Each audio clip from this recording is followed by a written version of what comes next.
Hello student, good morning. Shivaji group of institutions की इस online class में कक्षा 11 के सभी विद्यार्थियों का स्वागत है।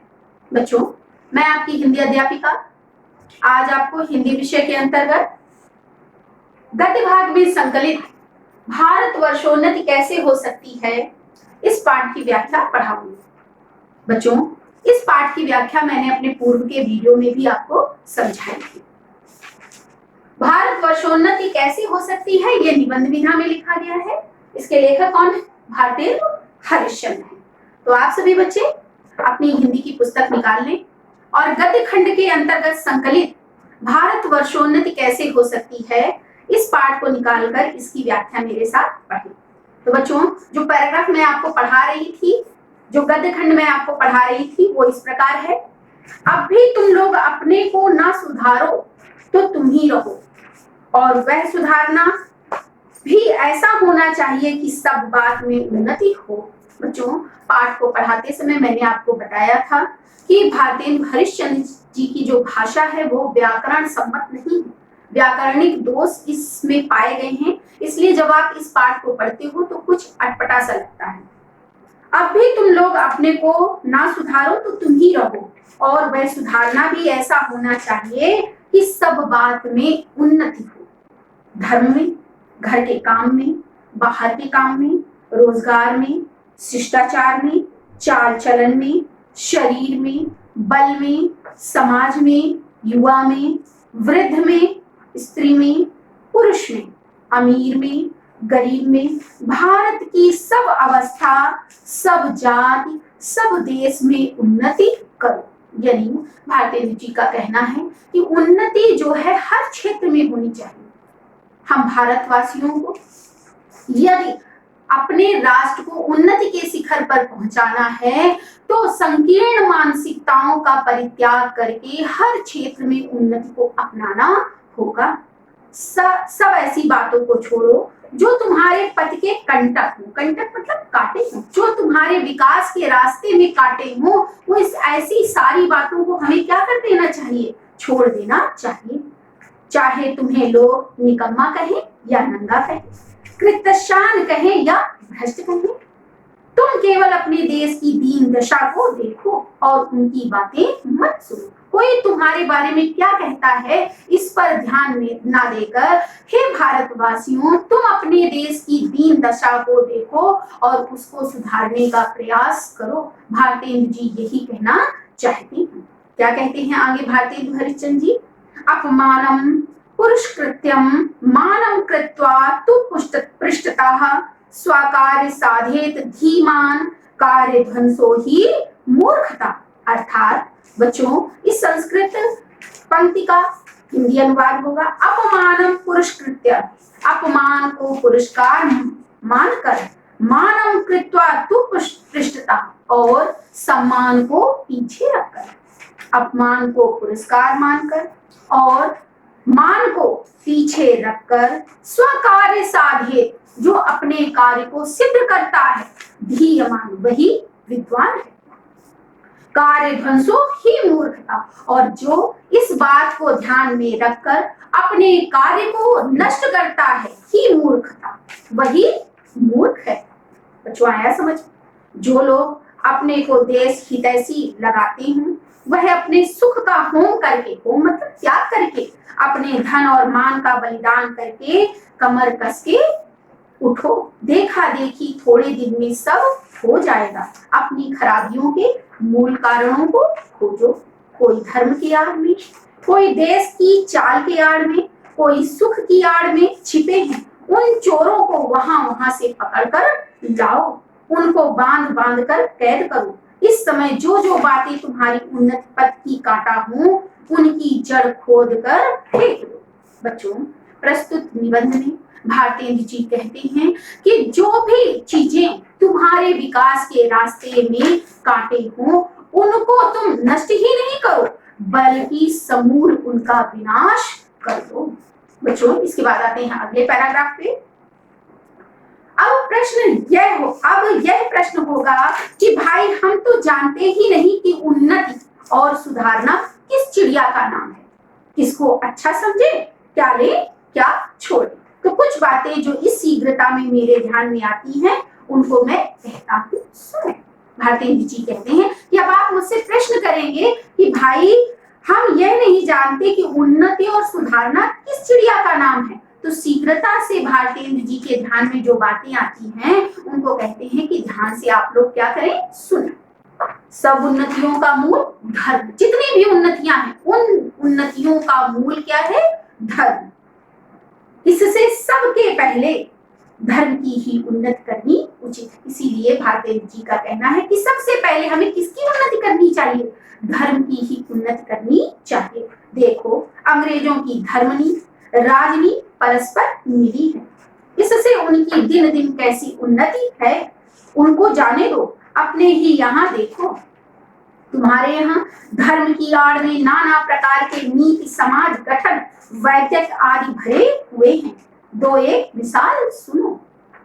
यही तुम्हारा बलिया का मेला, और यहाँ स्थान क्यों बनाया गया है जिससे जो लोग कभी आपस में नहीं मिलते 10-10 5-5 कोस से वे लोग एक जगह एकत्र होकर आपस में मिले, एक दूसरे का सुख दुख जाने, गृहस्थी के काम की वह चीजें जो गांव में नहीं मिलते यहाँ से ले जाएं। एकादशी का व्रत क्यों रखा है, जिससे महीने में 2-1 उपवास से शरीर शुद्ध हो जाए। गंगा जी में नहाने जाते हैं तो पहले पानी सिर पर चढ़ाकर तब पैर पर डालने का विधान क्यों है।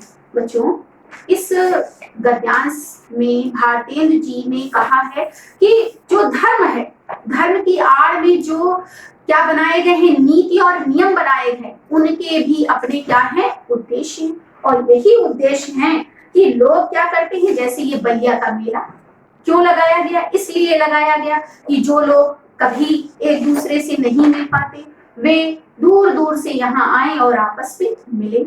गृहस्थी का जो सामान गांव में नहीं मिलता वह इस मेले से क्या करें, प्राप्त करें। इसी तरह एकादशी का व्रत क्यों रखा जाता है भारत में, इसलिए कि महीने में 1-2 उपवास करके शरीर क्या हो सके, शुद्ध हो सके। गंगा जी में जब स्नान करने जाते हैं तो सबसे पहले सिर पर पानी डाला जाता है। क्यों डाला जाता है, इसका भी अपना विधान है।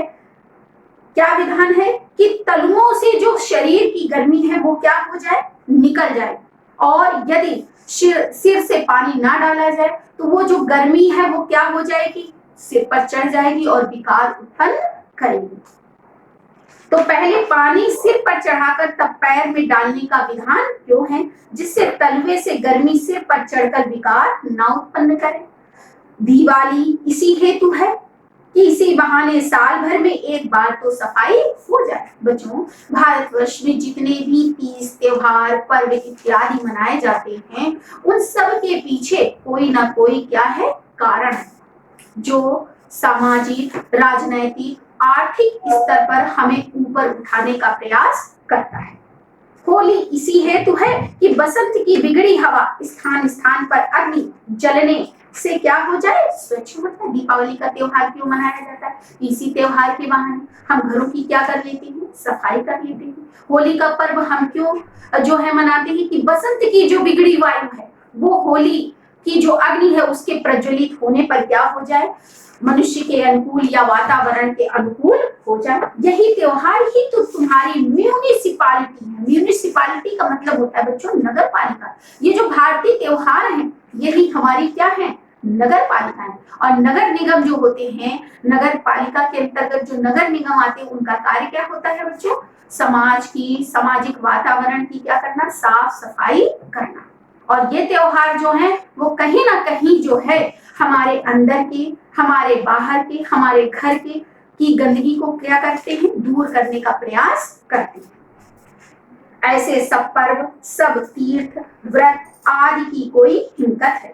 उन लोगों ने धर्मनीति और राजनीति को दूध पानी की भांति मिला दिया है। भारत उन्नति क्यों नहीं कर पा रहा, क्योंकि हमारी धर्मनीति अलग है और समाज नीति अलग है। जो विकसित राष्ट्र हैं उन्होंने अपनी धर्मनीति और समाज नीति को क्या कर दिया है, मिला दिया है। खराबी जो बीच में भई वह यह कि इन लोगों ने ये धर्म क्यों मान लिए थे, इसका लोगों ने मतलब नहीं समझा और इन बातों को वास्तविक धर्म मान लिया। भाइयों, वास्तविक धर्म तो परमेश्वर के चरण कमल का भजन है। बच्चों, धर्म की आड़ में जो है खेला जा रहा है, जो मूल मंतव्य था धर्म का, वो क्या कर दिया गया है, छोड़ दिया गया है, और उसमें विकार उत्पन्न करके उसके बुरे पक्ष को भारतीय समाज ने क्या कर लिया है, स्वीकार कर लिया है। आगे देखिए, ये सब तो समाज धर्म है जो देश काल के अनुसार शोधे और बदले जा सकते हैं। ये सब जो समाज धर्म है, ये देश और काल के अनुसार क्या किए जाते हैं, परिवर्तित किए जाते हैं और उनमें संशोधन किया जाता है। दूसरी खराबी यह हुई कि उन्हीं महात्मा बुद्धिमान ऋषियों के वंश के लोगों ने अपने बाप दादों का मतलब न समझकर बहुत से नए नए धर्म बनाकर शास्त्रों में धर दिए। बस सभी तिथि व्रत, सभी स्थान तीर्थ हो गए।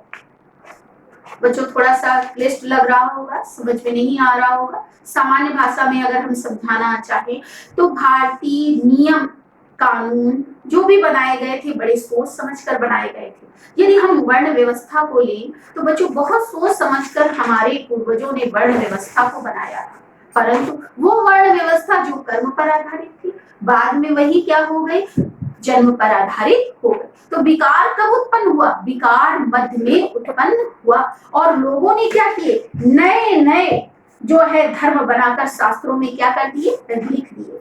बस सभी तिथि व्रत और सभी स्थान क्या हो गए, तीर्थ हो गए। सो इन बातों को अब एक बार आंख खोलकर देखो और समझ लीजिए कि फलानी बात उन बुद्धिमान ऋषियों ने क्यों बनाई, और उनमें से जो देश काल के अनुकूल और उपकारी हो उनको ग्रहण कीजिए। बहुत सी बातें हमारे पूर्वजों ने, हमारे ऋषियों ने, हमारे विद्वानों ने बताई।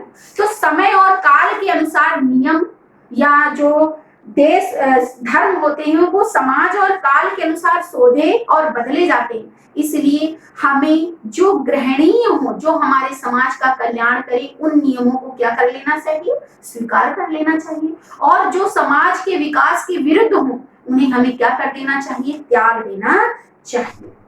बहुत सी बातें जो समाज विरुद्ध मानी जाती हैं, किंतु धर्म शास्त्रों में जिनका विधान है उनको चलाइए। जैसे जहाज का सफर बच्चों जो है धर्म विरुद्ध माना गया था, परंतु देश की उन्नति में ये क्या है, सहायक है। इसलिए हमें क्या करना है, जहाज का सफर करना चाहिए। विधवाओं का क्या करना चाहिए, विवाह करना चाहिए।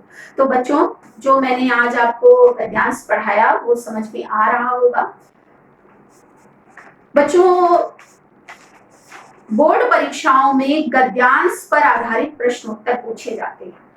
कोई एक गद्यांश दिया जाता है और उस पर आधारित 5 प्रश्न आपसे पूछे जाते हैं। उन प्रश्नों का उत्तर आपको देना होता है।